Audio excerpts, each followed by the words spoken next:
এই হচ্ছে আমার হবু স্বামী। বলতো কেমন মানিয়েছে আমাদের?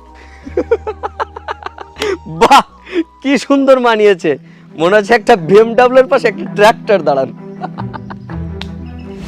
এই গাইয়া ভূত, তুই এই বিয়ে করতে না করে দে, কারণ আমাকে বিয়ে করার কোনো যোগ্যতা তোর নেই। আরে ভেবে বলিস না, বেচারার মন ভেঙে যাবে তো। না জানি কত বড় কপাল ওর যে তোর মতো মেয়ের সাথে ওর বিয়ের কথা উঠেছে। সাহেব, ওরা একটু বেশিই বলে ফেলছে না? আমাকে কিন্তু আপনি আর আটকাতে পারবেন না।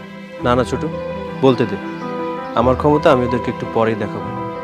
শুনুন, আপনি তো আমাকে দেখা করার জন্য এখানে আসতে বলেছিলেন, তাহলে এসব কি হচ্ছে? আরে আমরা তো জাস্ট একটু মজা করছিলাম, আর তুমি কিনা রেগে যাচ্ছ? Just fun baby. আরে জড়ি, মেয়ে তো লাজবাব, আর ছেলে আস্তে একটা গাওয়ার। ইস, দোষ তো এর না, দোষের মায়ের, যেরকম একটা গাইয়া ভূত জন্ম দিয়েছে।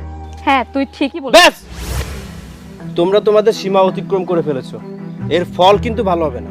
ইউ ব্লাডি ফুল ইডিয়ট, ফল ভালো হবে না? কি করবি তুই? তুই কি আদৌ বুঝেছিস যে ম্যাডাম তোকে ইংরেজিতে কি বলেছে? এই গাইয়াদের সাথে মজা নেওয়ার এই তো সুযোগ। ইংলিশে গালি দিলে এরা বোঝে না।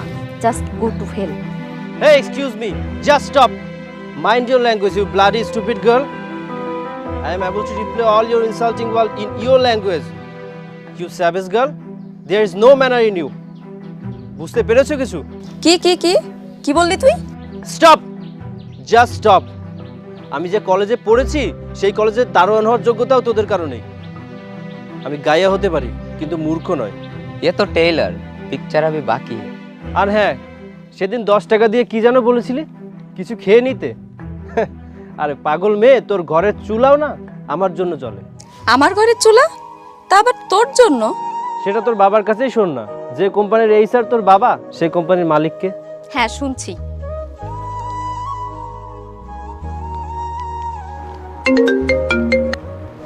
হ্যালো মম।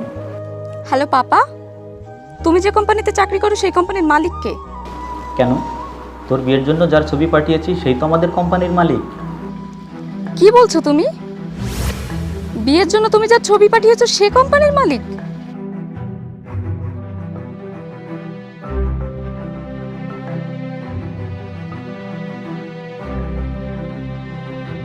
আর হ্যাঁ, একটা ভুল ধারণা মাথা থেকে ঝেড়ে ফেলে দে যে আমি তোকে বিয়ে করব।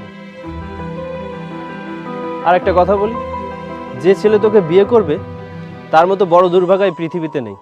কারণ তোর মতো অহংকারী মেয়ে যে ঘরে যাবে তার সর্বনাশ নিশ্চিত।